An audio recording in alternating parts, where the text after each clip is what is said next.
Okay.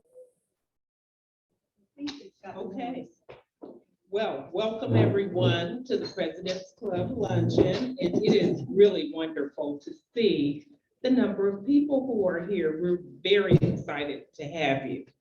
We're going to start with the Pledge of Allegiance and then a prayer. If everyone would stand.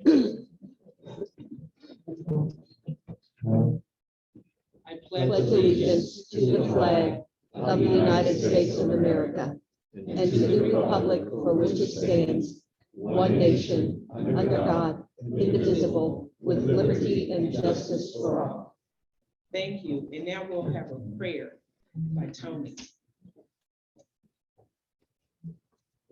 We thank thee, Lord, as volunteers, for the chance to serve another year and to give ourselves in some small way to those not blessed as we each day. Our thanks for help in mind and soul to aid us ever toward our goal. For eyes to see the good in all, a hand to extend before fall. For legs to go where the need is great, learning to love, forgetting to hate. For ears to hear and heart to care, when someone's cross is hard to bear. A smile to show our affection true, with energy of plenty, the task to do. And all we ask, dear Lord, if we may, is to serve you better day by day. Thank you.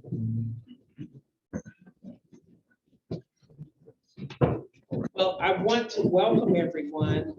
If you see your agenda, you can see on there, it has a little flag there that says we need you. We need 2 more board members. And today I do want to welcome our newest board member, Vice President of the President's Club, our county recorder, Brandon McLean. He's joined our board.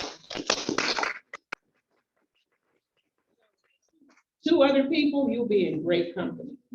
Okay, so you can talk to me, talk to Kathy. Kathy is our secretary. We'll put an asterisk by your name and I'll contact you and get you all signed up. And also, you can see our upcoming events on our agenda today. The Bob Childs Golf Outing is Friday, May 6th. We are excited about that. Holly Beard is here. She can say a few words when she stands to talk. And we have several golfing groups. My novice group will be participating of 4. And there are some other groups that are more experienced, but we're going to have a great time out at Beaver Creek Golf Club. And then our outstanding volunteer breakfast is Thursday, May 12th. So if your group, if your organization has not sent in the 1 or 2 people that you want to recognize as an outstanding volunteer, you need to get that in right away. And we need their bios right away and the photograph. And it's all on our website. Our website is so phenomenal. And if you click on events, you'll see the application for the person that you want to honor.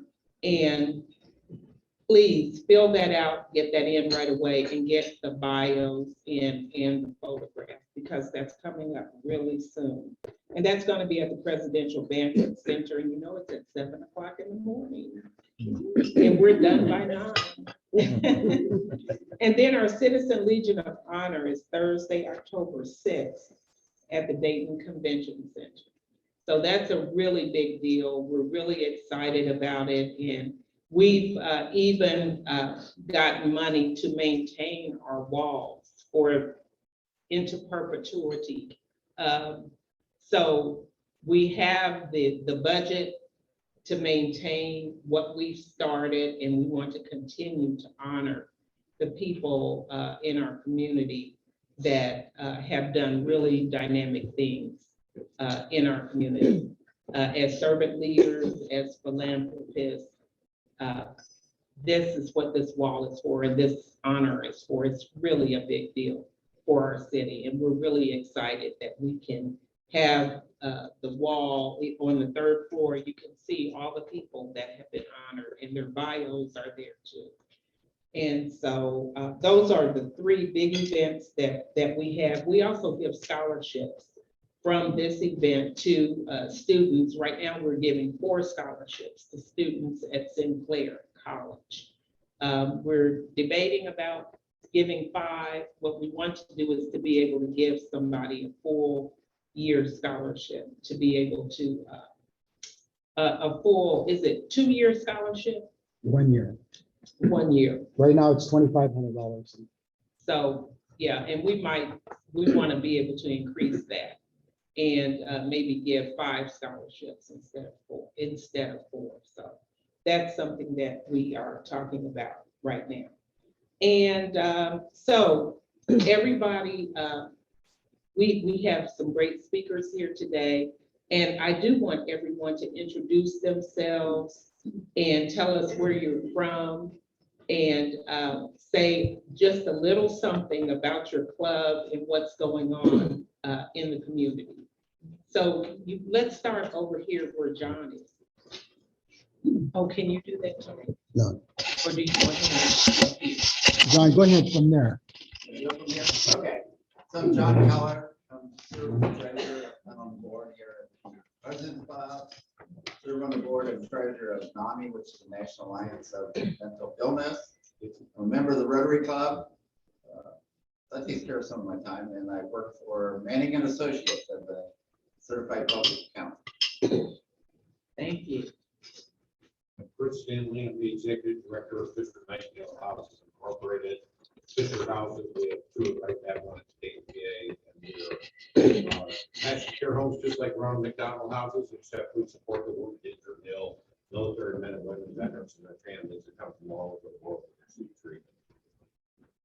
You have flyers, don't you? Pardon me? Didn't you bring flyers for the Fisher House? You have flyers. Yes, he does. Yes, I have brochures. You might want to give everybody one. For your direction. Okay. And then, okay, go ahead. I'm Katie Llewellyn. I assist on the Miami Valley Military Affairs Association Golf Outing Committee. City of Riverside, and it's my first time here. Welcome, thank you.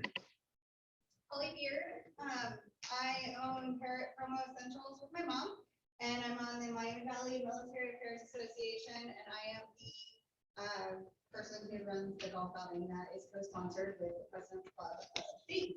So we are currently gearing up to that. It's on May 6th this year at the Beaver Creek Golf Club. We are looking for sponsors, and we are looking for not as much golfers because we are sold out almost. I have 1 more spot. So if you want that last spot, you can say first come, first serve. But we also are looking for raffle prizes. So if anybody is interested in more information, I do have brochures and would be happy to share them with you all. And Holly, can you tell us where the proceeds of this event? Yes, proceeds of the Bob Childs Golf Classic goes to a couple places. The main one will go to Fisher House, and in support of all of their, mainly the one on Right Pat, but it can help all branches of this military.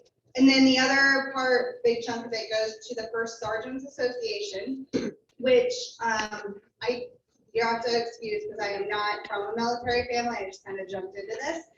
But I believe the First Sergeants Association will go in, and if there's an airman that is struggling financially or anything like that, then the First Sergeants Association will step in and assist in whatever means is necessary. So those are the 2 main ones, and then it's also the main fundraiser for MDMA, I believe possibly for President's Club as well. So majority of the funds go to the fundraiser, and then some of it is to support the organizations throughout the year. Thank you. Yes.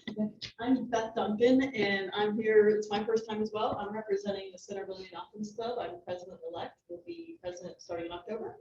And we do all kinds of fundraising type ideas as well for everything goes back to the youth in our community. We have a golf outing coming up. We're almost full too, which is awesome. We do a lot of scholarships for our kids as well.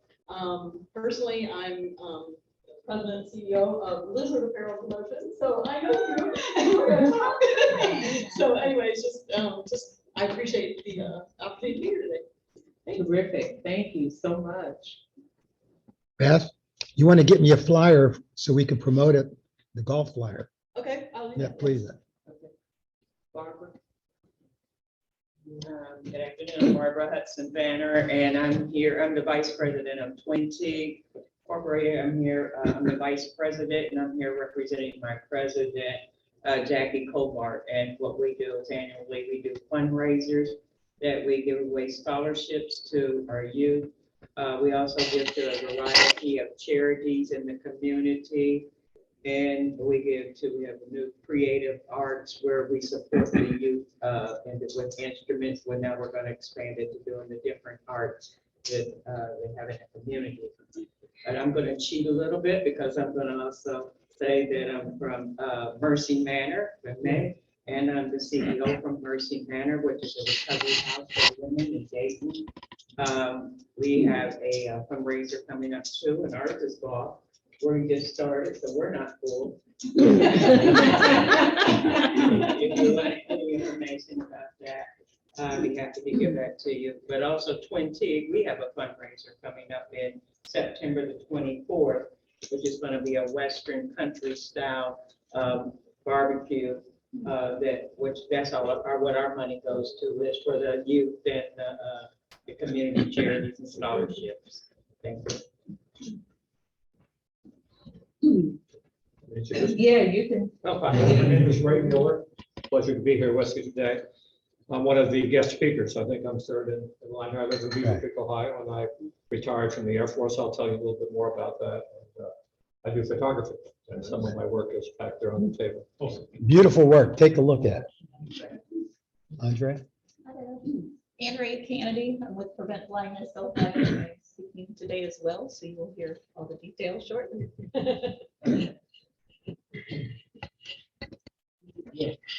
My name is Joya Hall. I'm representing Green Bucks, which is a chapter of National Bucks. Our main mission is to raise funds so that we can provide therapeutic tricycles for children and veterans with disabilities. We focus on Greene County, but we have expanded to other communities, certainly Montgomery County and other surrounding areas. Oh, and our next fundraiser is going to be called Blessing of the Bike, and it's at Killcare Raceway. And if you ride, does anybody here, maybe the officer rides a motorcycle? No. I put my motorcycle aside. But anyway, we get thousands of motorcyclists who donate money to come in and have their bikes blessed, kind of a neat sight to see. And bicyclists can come too. It's next to the bikeway in Greene County. That's May 22nd. Good afternoon, everybody. Thank you for having me here. Chief Deputy Wilson with Montgomery County Sheriff's Office. I'm here twofold, for the Sheriff's Office and also for the Sheriff's Office PAL program.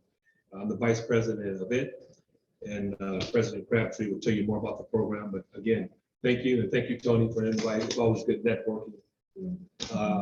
Monthly event that we try to attend to as much as possible. Thank you very much. Great having you. Yes, thank you. Thank you. Thank you, Chief. I'm Shannon Crabtree. I am a director with the Montgomery County Juvenile Court, and also, as he said, the president of the Montgomery County Sheriff's Office Police Athletic and Activities League.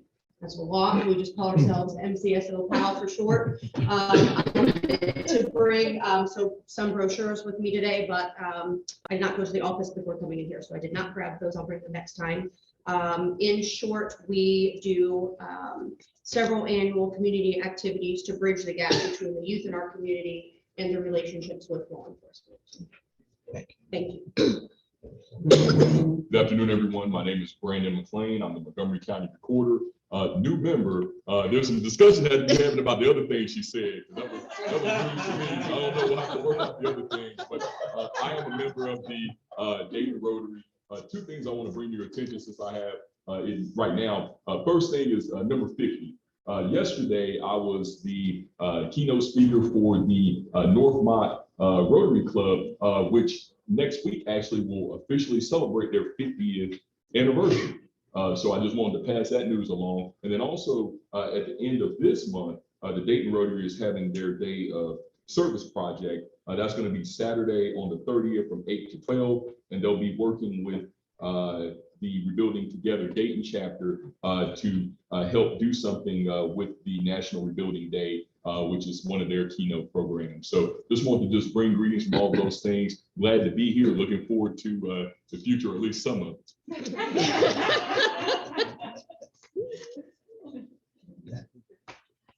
My name is Happy Ballman Parks. I'm a member of Altrusa of Dayton, a service organization, and I'm also the secretary of the President's Club. Altrusa's main focus is literacy. So we do things, we've set up a free book nook at With God's Grace Free Pantry on North Dixie. We have partnered with Children's and their efforts with the Dolly Parton Imagination Library throughout Montgomery County to pick up undelivered books. We have 11 post offices in Montgomery County who are participating. The postal workers will hold any books that are not delivered because otherwise they get thrown in the dumpster because they're third-class mail. And if you have ever seen one of Dolly Parton's books that she gives to kids, they're phenomenal. And so the postal workers have been kind enough to hold these books back. Altrusa comes and picks them up and then redistributes them to Ronald McDonald House, East Bend Community Center, YWCA, other areas. So those are our two main literacy projects. Last year we raffled off a dragon suite. We're doing that again this year for the game on August 10th. More to come on that. We'll be selling tickets in June and July. So. I have a question. Uh-huh. I didn't think that Dolly Parton Imagination Library was in Montgomery. Oh, yes. It hasn't always been because Oh, I no. had the trouble with, Greene County, no problem. Right. And I've looked over the years to see what changed. Well, when Governor DeWine came into office in his wife, this was one of her initiatives.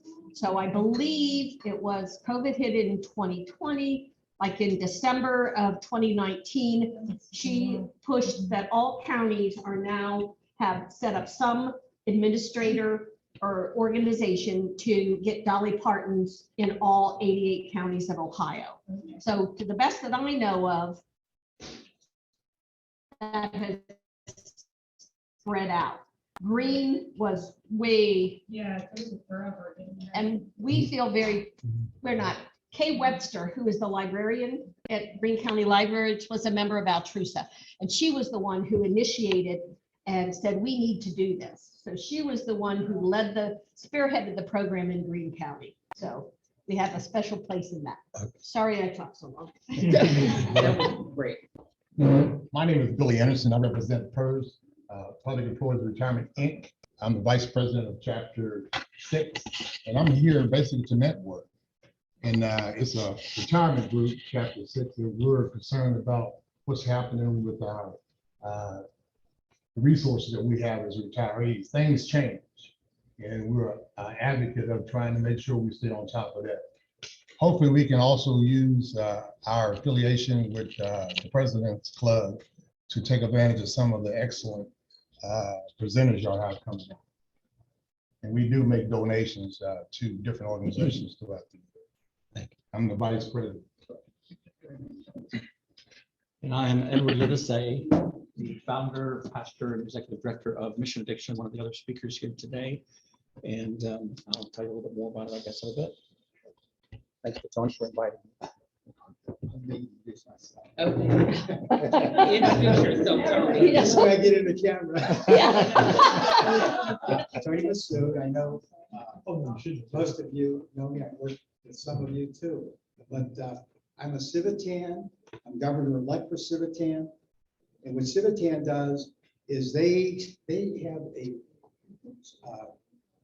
research center at the University of Alabama that works with people who have developmental intellectual disabilities.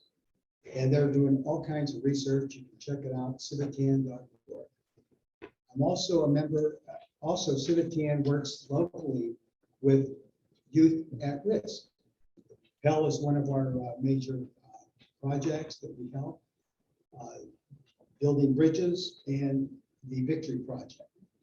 I'm also a member of the Dayton Arab American Forum, and April is declared Arab Heritage Month here in the States, in Ohio, cities, and Montgomery County. And we promote Arab culture. There's a rich history of Arab culture here in the United States. And the appreciation is very significant because we have many doctors, lawyers, many entrepreneurs, and there are over 600 businesses in Dayton owned by Arab owners. And the food. And the food is Lebanese Festival. The Lebanese Festival is August 26th through the 28th, and it's at 50 Nut Road. And the Egyptian Festival will be in September. I'm also a member of Miami Valley Military Affairs Association. All of these organizations are members of the president. One more thing, if you have any events, if you're a member of the President's Fund, and you have a fundraising or an event, send me the information so I can get in the newsletter and we can publish it. Thank you so much. Thank you. I tell you, everybody in here, when I first became president, and I don't have my speech in front of me, but I know the significance of what everyone does, and our communities cannot thrive and survive without what each organization does, what you contribute. We're so significant in everything that we do, and I'm so proud that all of you are here and a part of the President's Club, and that our community is so enriched with all of these aspects of what's important to people, to humanity. Every one of these organizations is satisfying a need or working towards a different need. That is so important. You are special people. So we're going to go ahead and get started. And Tony, you want to introduce Andrea? Andrea, I've been on the board for East End Community Center Services, and one of the major things they use is the resources that Prevent Blindness has. I've been on Prevent Blindness Board of Ohio for many years also, and they help in this area save eyesight. And I'm going to introduce Andrea, who's new to Prevent Blindness Ohio since February, and I'm going to let her talk about what she's doing and how she can help your organizations. Thanks. Not a lot of work. Good afternoon, everyone. I appreciate the opportunity to be here. I am here talking to you about taking care of your vision. I'm wearing my bifocals, have my large double-spaced font, and I can tell you I will still have trouble referencing my notes. So it's nothing to do with my ability to speak, it's my ability to refocus on the paper. So let's see, Tony invited us here today, so I do appreciate that. My name is Andrea Kannedy. I'm the Regional Director for Prevent Blindness Ohio. I cover both the Miami Valley and the Southwest regions. Prior to my position with Prevent Blindness, I was an operations manager at the Air Force Museum. Prior to that, special events coordinator for SISCA Pet Adoption Center. In addition to my role with Prevent Blindness, I'm an active volunteer for the ALS Association, which is Lou Gehrig's disease, and Honor Flight Dayton as well. I am on the board for the Cedarville Opera House, and I serve as the business liaison for the Cedarville Area Chamber of Commerce. As Tony said, I just started my position with Prevent Blindness on February 1st, which was right at the beginning of our biggest annual fundraisers throughout the state. So it was explained to me, focus on these fundraisers, get through those, then we'll tell you what the rest of your job is. And that all came about 2 weeks ago. So in preparing my presentation, I learned some things myself. So we will learn together today. Let's see. Okay, so the organization's mission is to prevent blindness and preserve sight Its vision is to help Ohioans enjoy good sight for life. The mission is accomplished through public education, research, early detection, and access to treatment. Prevent Blindness Ohio affiliate is an affiliate of Prevent Blindness America, the country's second oldest national voluntary health organization. There is a significant chance that most of you in this room have benefited from the efforts of Prevent Blindness and don't know it. Way back in 1908, a group of volunteers were spurred to action, learning that 30% of blindness in children was easily preventable. Their work led to the discovery that by simply placing antibiotic eye drops in newborns' eyes at birth would protect babies from getting bacterial eye infections that, if left untreated, could cause serious problems, including blindness. It has since been common practice for doctors and nurses to immediately administer these eye drops at birth to clear any bacteria that may be present. The Ohio affiliate of Prevent Blindness was founded in 1957. We serve all 88 counties of Ohio, providing direct services to more than 300,000 Ohioans annually and educating millions about what they can do to protect and preserve their precious gift of sight. Being new to the organization, I've had a lot of conversations with family and friends, telling about my new job, what the organization does, and thinking about their immediate questions to me would be a great basis for this presentation. The first question: you can prevent blindness? Yes, you can. 50% of all blindness is preventable. So obviously that's unfortunate for the other 50%, but to know that we can help half of those people preserve their sight is absolutely incredible. A quick statistic: every 11 minutes, someone in the United States loses their eyesight.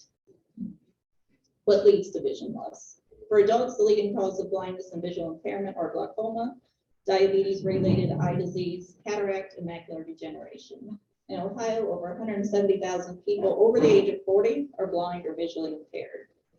In adults, vision loss increases chance of falling, increases incidence of depression, social isolation, and poor health.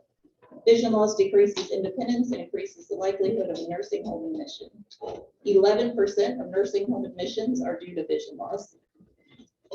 In 2019, I was fortunate enough to move in with my grandpa. I provided the care that he needed during the last 6 months of his life. And knowing that not everyone in his position has that option, the fact that our organization can help 11% of people maintain their independence, stay in their home, and avoid the cost of nursing homes is extremely motivating for me personally. In children, the leading cause of vision loss and impairment are amblyopia, which is lazy eye, and strabismus, which is crossed eyes. Vision plays an important role in children's physical, cognitive, and social development. Uncorrected vision problems can impair child development, interfere with learning, and even lead to permanent vision loss. Early detection and treatment are critical. Visual functioning is a strong predictor of academic performance in school-age children, and vision disorders in children may continue to affect health and well-being throughout adulthood. Vision loss is not always a medical condition. Other causes for vision loss are not wearing protective eyewear while working, performing work, hobbies, or playing sports. Wearing proper protective eyewear in the sun is also imperative. How does our organization prevent blindness? Through education, vision screenings. Too often, people don't receive regular eye exams. They wait until an issue arises, and in some cases, that delayed detection can lead to irreversible damage.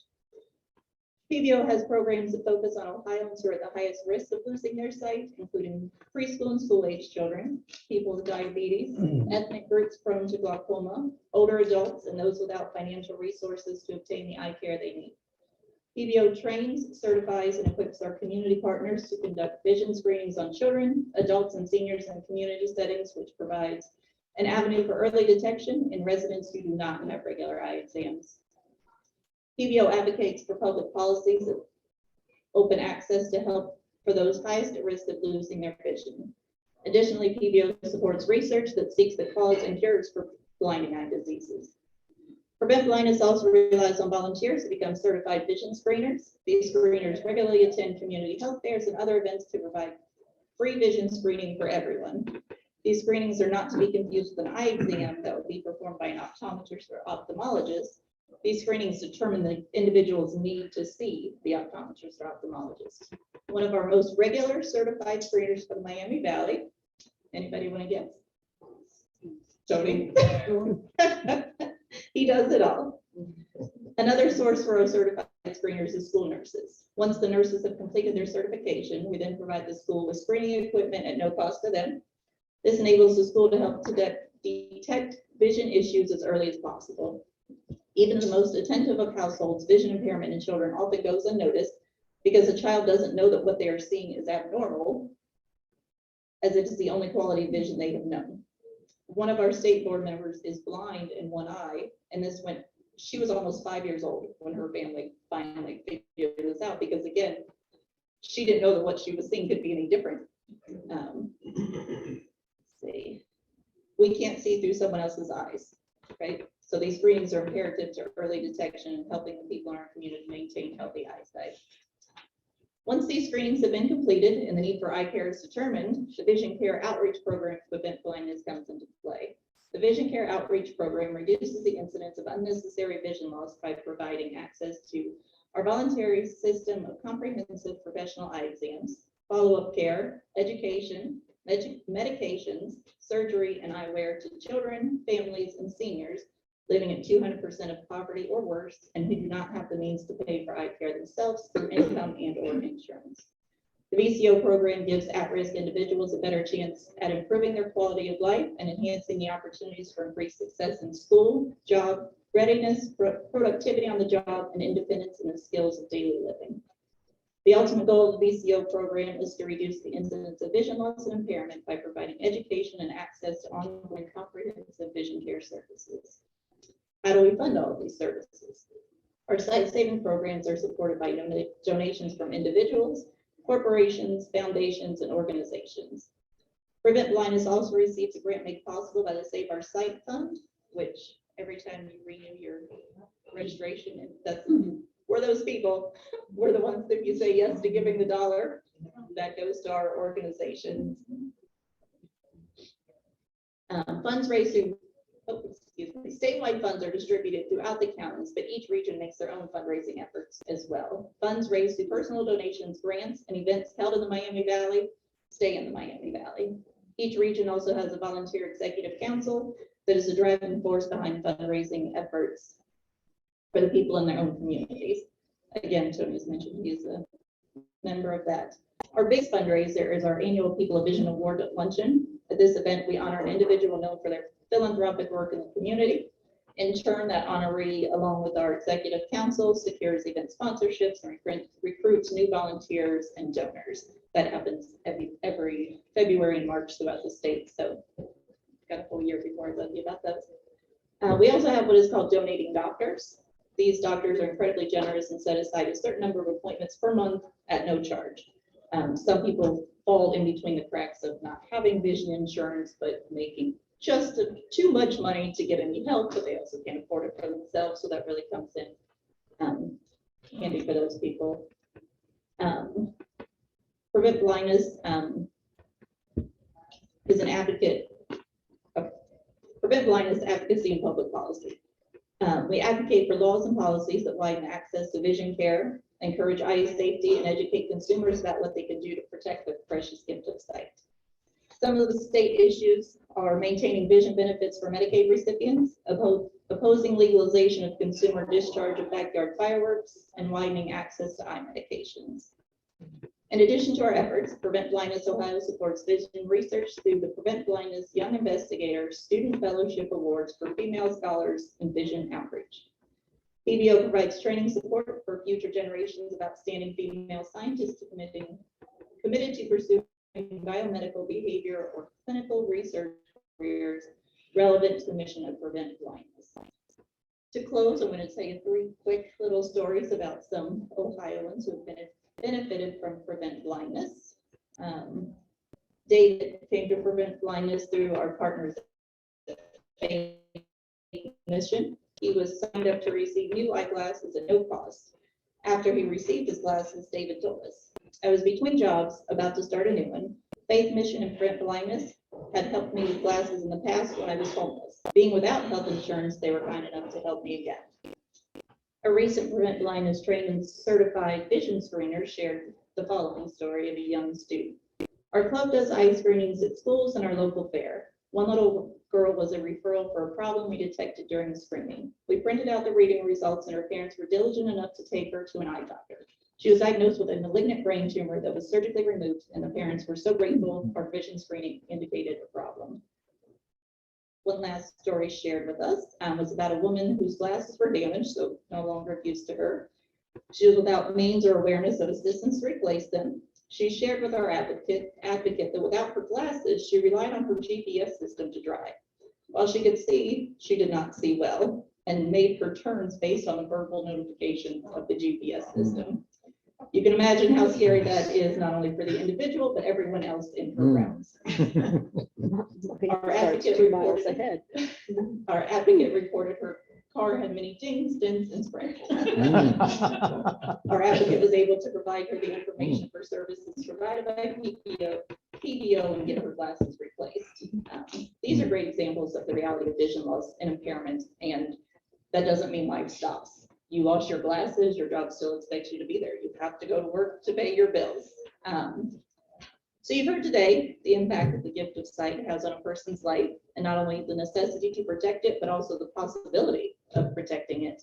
Literacy, mental health, independence, and safety are just a few of the aspects of your life affected by vision. I'm sure you can easily think of more.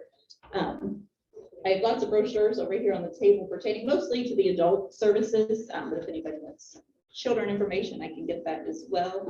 Just listening to a few of your introductions, I mean, I've already made notes that we can surely partner together, right? You know, your kids can't read their books if they can't see them. You know, your veterans may be, you know, in the need for new eyewear. So yes, anybody that would like to get together afterwards, I'm happy to talk. Thank you. Thank you.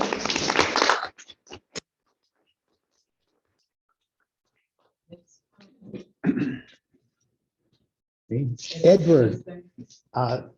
Edward is a Dayton native, a business consultant, and former Sunday school teacher who became the founder, pastor, and executive director of Mission Addiction. It's a 501c3. God led Edward to see the common threads and root causes of addiction and other life issues. His growing team of nationwide volunteers are helping to create a unique blend of services in a unique spiritual community. Edward will show us how the map for healing and recovery, aftercare, and discipleship program is working. Thank you, Edward. Thank you. Thanks for having me again. So many moons ago, I was getting married right here. There's one connection to this room. And about 7 years ago, I was working as the business consultant and kept hearing, I don't know if all of you know, that Dayton was considered the worst in the country for opioid deaths and overdoses and things like that. That pulled me in. I'm very analytical, and I kept thinking, what's going on? There has to be so many different angles to this. Fast forward a few more years, working with some other nonprofits, working with some county task forces. Really felt like something was missing. We need to do something different along the way. By the way, I worked with Riverside Consulting. I think I've corresponded with Holly and Beth, was it, with her promotional products. Barbara, I believe, with Mercy Manor. And I have a mutual friend of Brandon's who says we should talk and connect. So maybe there's some people we can talk to afterwards. But along the way, what I really discovered was, again, outside consultant, what's my job? Usually to get up to speed quick wherever I go and help them do their job better. And what I could see was I kept hearing in research, addiction can be physical, emotional, relational, spiritual. But I didn't necessarily see too many programs that dealt with all four. And what I've discovered more since then too is like, what's my reason for getting up in the morning? And am I serving others? And I'm talking to a service organization here, so you all get that. But can I get outside of myself, especially during COVID, and feel the blessings of serving someone else? So after working with a couple of other nonprofits, the Lord made it obvious to me in the fall of 2016 that we should create Mission Addiction. We kicked off in January. I didn't have a name for it. I remember thinking, how did I get here? Because I'm not in recovery. And the day before the kickoff meeting, he whispered that name to me. And my original thought was, okay, well, that rhymes, mission addiction, and there's AA, and there's NA, must be MA. And it's like, oh, now I get it. That I had actually been searching for a name that had a double meaning. We're helping people develop a mission addiction. So almost a pseudo church, helping people learn how to do things God's way instead of getting in their own way and making their own mistakes. We kicked off in that January of 17. We started offering services in the summer of 17. It was obvious in the very beginning that this was not just an addiction ministry. People immediately said, this is more like for life. You know, this is like a life group. We had some debate on whether it should be Christian. People say where you should, take Jesus out and get more people. Well, we kind of feel like Jesus is the secret weapon, so we're not going to take that out. We do get accolades for not being preachy or judgy. We embrace diversity. We embrace other cultures and faiths. We've had Muslim and agnostic and Hindu and atheist in our midst, and that's just fine. We're here to love and promote, not to judge or anything like that. We need more of that in the world, don't we? Period. The initial support group, some prayer support, grief support, is what we start off with. We added counseling services, learned a technique for a healing prayer, how to go deeper with spiritual issues and wounds that people have. I don't think any of us really realize how much baggage we carry around in our whole life. Just give that up once and for all. In fact, if any of you are in social media, I posted something about that today. Somebody who's a volunteer has been through this process. It would be a good couple of minutes to understand what it means to truly let something go once and for all.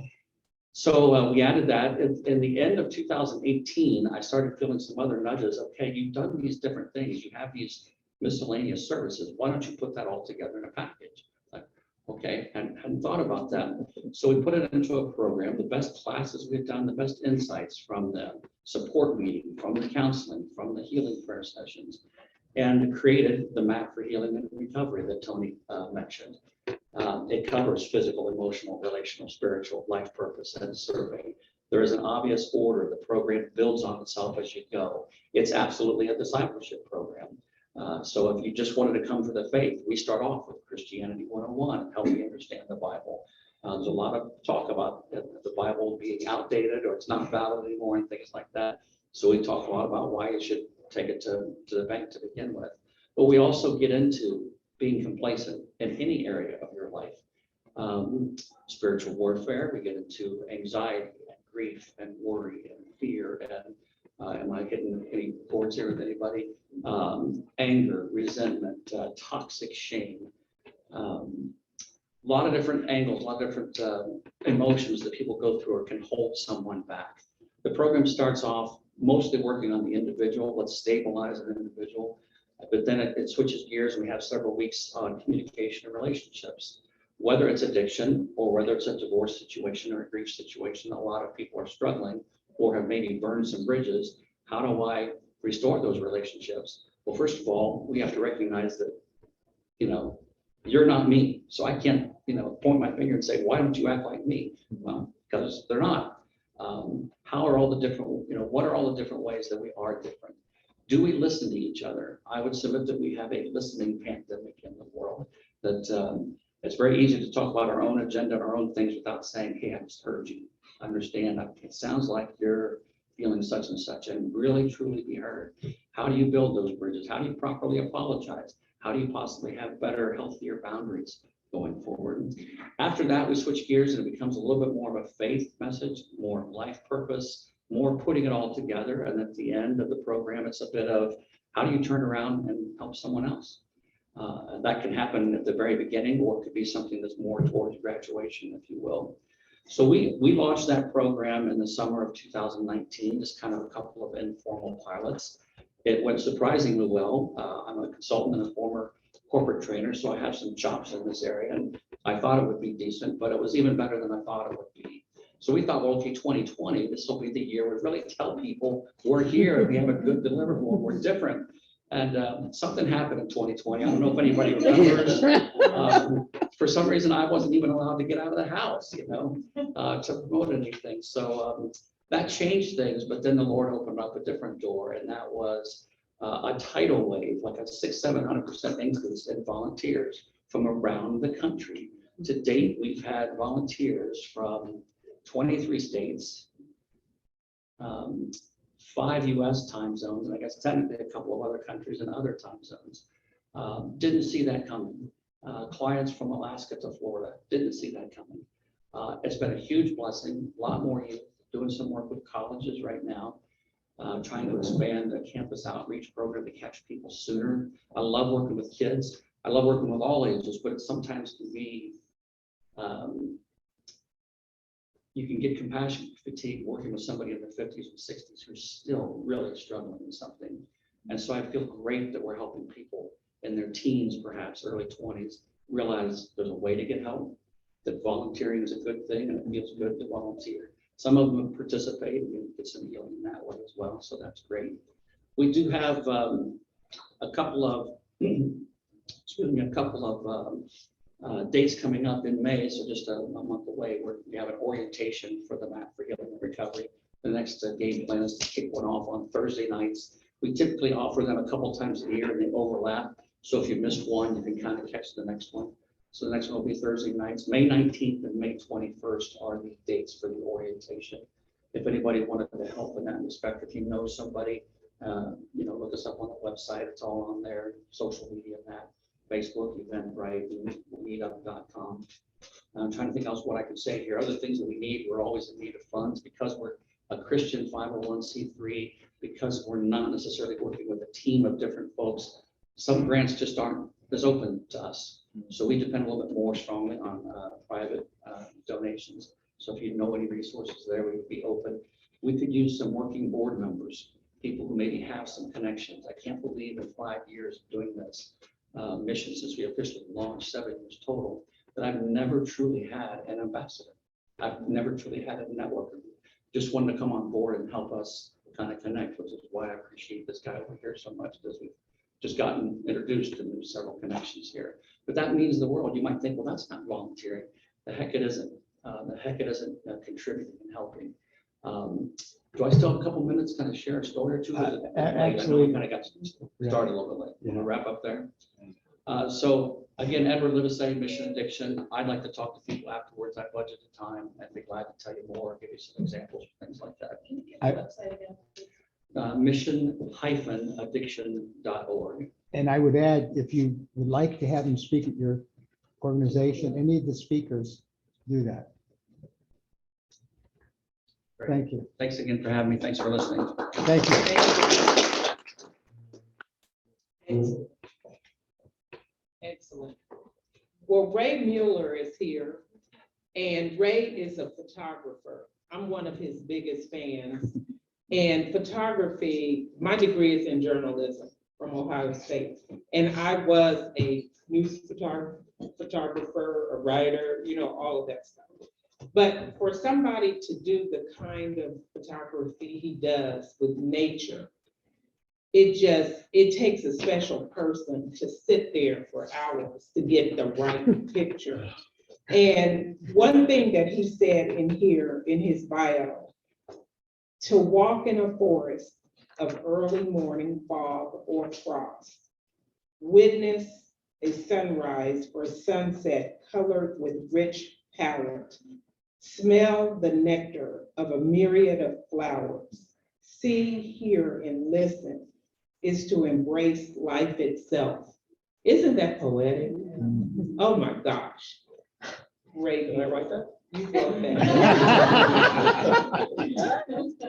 Show some of your work, please. Well, thank you for reading that. That's very kind of you. Again, my name is Ray Mueller and live here in Beaver Creek, Ohio. I am an Air Force veteran of 33 years, 6 months, and 1 day, and a few hours and minutes. I was fortunate enough to be able to fly for 26 of those years. I flew helicopters, the jets, and small fixed-wing airplanes when I came here to Wright-Pat in 1991, I guess it was. So, unfortunately, for flying helicopters, took the toll on my body a little bit. I've had 5 back surgeries and a neck surgery that seem to be related to flying helicopters. So that's the unfortunate part about it. But I do it again if I had the chance, for sure. I love the military, and I'd go back in a second if I could. So how did I get into photography? So back in 1994 or so, I saw an ad for a adult education photography class in Delbrook. I went there the first night. The gentleman's name was Steve Carl, and he studied with Ansel Adams. Everybody heard of Ansel Adams, right? So I started off with him in '94 and stayed with him until 2007 or 8, I guess it was. And we started the old way with manual cameras, figuring out the light outside. Of course, everything's gone to digital today, which has some advantages. And I noticed some of the nice paintings on the wall. I did try painting, and I tried it. I don't have the hands for that at all. My mother could paint.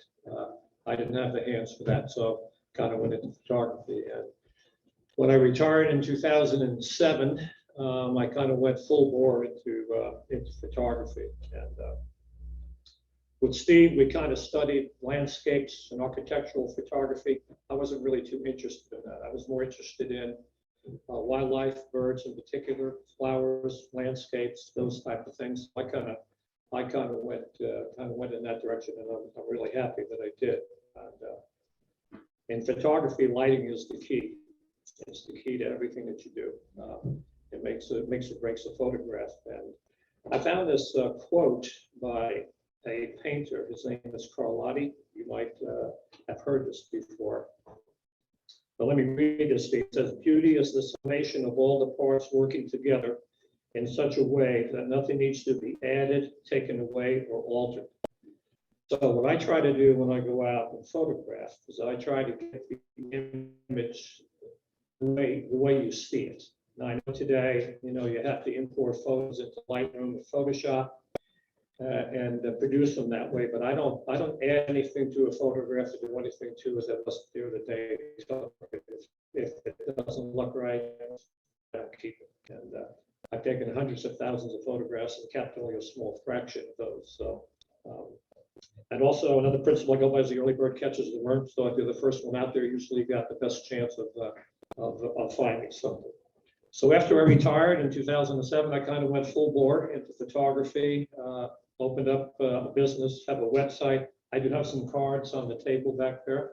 It's Raymond J. Mueller Photography, and you can find some of the things I've been doing, where I've been, what I've done. There are a lot of pictures on there also. And I started to mat and frame my own photographs a while back also. And when you go to a store, usually you see photographs or prints. They're just kind of mounted in what I would call traditional frames. And I decided to try and do things a little bit different. In the back there's a flower picture that's mounted in what's called a tiger oak frame. And these frames are about 100 years old. And if you watch any old movies on TV, a lot of times you'll see these frames, the framing. They're hard to find. I went antiquing to a lot of antique stores and found them, and some of them had to be cleaned up a little bit, but they really give a unique look to the photography. Also, I was fortunate enough in Ohio. There are a lot of barns in Ohio, right? So I've approached several owners of the barns and all that, and I've been allowed to take some of the wood, and I've actually framed some in some barn wood from here in Ohio. And by the way, all of my photography is done here in the local area, within maybe 40 miles or so of here. Did you want to say something, Ron? Yeah, that's a good point to say that something might be like this. Where was this? Okay, so that photograph was taken. That's an egret, a great white egret taken over at Huffman Lake, Huffman Dam. See, yeah, I mean, that's what's amazing. Yeah, you don't have to go very far here. If you look at the calendar, everything is local. Right. I mean, really, please hold up a calendar and tell them where some things are. Okay, I'll do that in a second. I'm coming. I will. All right, thank you. So this photograph, this is a couple of baby great horned owls. Actually, there was a nest down at Wright State University, believe it or not. And I managed to get up close to them. And this photograph was taken last year on April 21st. I think we had a snowstorm last year, believe it or not. And they happened to be up in the nest there. There were two of them. And I was very fortunate to get close to them. And I did. And they allowed me to get a really nice picture. And you could see the barnwood, which I think really goes well with it. So, Mhm. let's see, one more thing before that. My mom and I actually did publish a book. It's called The Family Tree, Tale of the Tale. She was 93 years old. She always wanted to write a book. And we put this book together. It's her writing. It's really a book for children of all ages. And I did all of the photography. It's about a red-tailed hawk family from start to where the birds fly away. It's really pretty neat. About 250 photographs and her writing. And she really, it was a great opportunity for me to do that with her. And it was very enjoyable. So I've done that, and then of course calendars. Veronica was saying, I've been putting out calendars, I guess, for the last 5 years or so, and I can show you a couple of pictures. Can you see this from here? There are some in the back here, so I'll tell you where these pictures are from. This is a landscape. I took this over at Huffman Prairie. These are some deer, actually over at Huffman Prairie also in the wintertime. These are some ducks, I think they're golden-eyed ducks. I took these at Eastwood. A lot of the parks here, Eastwood Park, Huffman Park, a lot of the metro parks. My gosh, there's wildlife all over out there if you're interested in it. The owls I just showed you were at the Wright State University. Matter of fact, I just finished chronicling the life of another great horned owl family over at Huffman Prairie. 3 owlets, a mother, never see the father owl, usually the mother. And I just finished the last owl that flew away the other day. So that was pretty cool. Lots of songbirds here in Ohio. They're in your backyard if you look. I mean, they're everywhere. A green heron. This was taken over, I forget what this was, but it was in the local area, in a pond over in the Bellbrook area. This is an egret taken over at Huffman again. And I managed to photograph in my own backyard the metamorphosis of a monarch butterfly. Wow. From the time the little egg is laid on the bottom, the back of the leaf, to the whole series of the chrysalis, the caterpillar chrysalis, the butterfly in the chrysalis, watching it actually come out of the chrysalis, opening up and then flying away. Pretty, I mean, it just, this is what really, I mean, I just love this kind of stuff. So, and this is a waterfall taken over in another one of the parks, and just kind of an ice skate in the parking lot, So, and a pretty neat picture on the back of me. I have some of these calendars in the back here with a red-tailed hawk. So that's some of the things I do with calendars, and I've also given a lot of presentations in the past of my photography. I've gone to the senior centers, out to the metro parks. It's about an hour-long presentation where I talk about photography, what it takes to take a good photograph versus a picture. I think there's a difference. You know, a picture is something you could use your cell phone for, right? But photograph is something a lot different than that. And I explain what I think you need to do to create that. And then I have pictures everywhere from hummingbirds to bald eagles. We have bald eagles here in Ohio, and they're close by. And everything in between, almost every bird you could possibly think of. I have pictures of it. You should be able to see some of them on my website. So I haven't gone out and talked to anybody in a while in presentations. I had a back surgery in 2017, the 5th one on my back, and I had to kind of take a break from that for a while. But I was going to say, if anybody's interested in hearing that or seeing that, the folks I've talked to have really enjoyed that, the presentations. They're about an hour long. They're very informative, and it's beauty, and it's beauty that you see all around you. And I might be able to be talking and come around and talking to some people. So I'm certainly willing to talk to you about that. I do have some calendars from the past in the back, some of the work I've done, and then some of this year's calendars also. So if you have any questions, you can ask me now, or yes, sir. I mean, first of all, phenomenal work. Thank you. Yeah. Let's take a look at that. It feels like it's a painting. It's just a photograph, and that's unreal. Well, thank you. That's a wonderful compliment. Yeah. Give it a talk. My question to you is, not to prolong this meeting, but do you actually go around or do you plan on going around to groups such as youth to kind of maybe show interest of the beauty of it, maybe something they're interested in? If so, we'd just like to reach out to you to kind of see if that's something that we can sell. You have to say, and I have not done that. Yeah. I've basically done, the senior centers in the parks, but that's, I've thought about trying to get younger folks interested in all that. I haven't had an outlet for that, and I could be interested in doing something like that, sure. Okay, thank you. Because I think more people should be interested in, Absolutely. yeah. Did you mention the type of equipment you use? No, I use, my equipment is Nikon digital cameras, Nikon lenses. In fact, one camera, and I have a 400mm lens that weighs about 14 pounds. I'm going to be 76 years young here in June, but I can still carry a tripod and a camera and a lens around to get pictures. As a matter of fact, most of the photographs I take are from my car, believe it or not.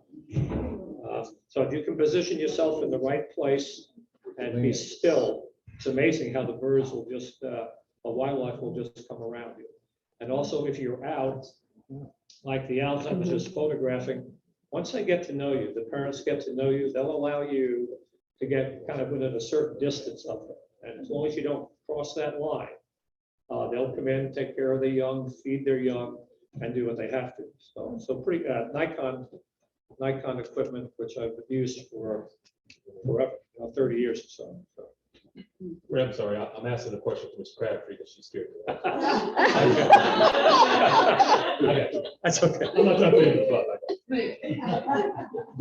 The famous eagles down by Caroline Park. Right. You see millions of people. Have you captured those? Because a lot of people are trying to get that one photograph to sell and put a stamp on it that says, are you? Yeah.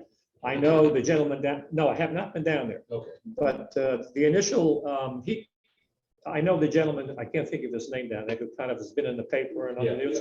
We used to photograph together. Okay. And there used to be two eagles. When we first got together, it was a long time ago, and there were two eagles called Jim and Cindy, their names were, and they were in the well field, the Eastwood well field across from, and we were able to get in there because we knew somebody who controlled the well fields there. And that's where we first started, but they've since died or they've left and all that. It's a new pair down. I haven't been down there. But you don't have to go right to Caroline Park to find them. I mean, you can go along the river down there in the wintertime when they hunt. I mean, I've got this beautiful picture of, and you've seen it like on TV where the eagle is coming down and just picks a fish up right out of the water and flies off. In fact, it's in one of my calendars. Yeah. So, Which calendars are for sale? this year, it's, There aren't any up there, 2020. I have them. This is, the other ones I kind of just brought so you can take a look and see what I do. So. Here's my. While you have your money out, buy me one of those hawk books, please. Yeah. So the hawk books are $20. That's less than we were asking. The calendars are $10, and I do have more of this year's. The other ones were just kind of to give you an idea. So yes, we have time for a quick. Back to the eagles, I have heard, and you can correct me, that when it comes to eagles, they're protected, so you can only get so close to them or their nest. Is that true? And is that true for any other animal, bird, or anything else? Not that I know of. I know eagles are protected. I don't think they're on the protected endangered species list anymore, are they? I think they're off it, aren't they? I follow a group on Facebook about bald eagles. And Yeah, it's I a think daily what they like to complaint. do over there at Carolyn probably is keep you a certain distance from it. So maybe they're already doing it for you. Yeah. If you don't have anything else, thank you. Thanks so much. Very good.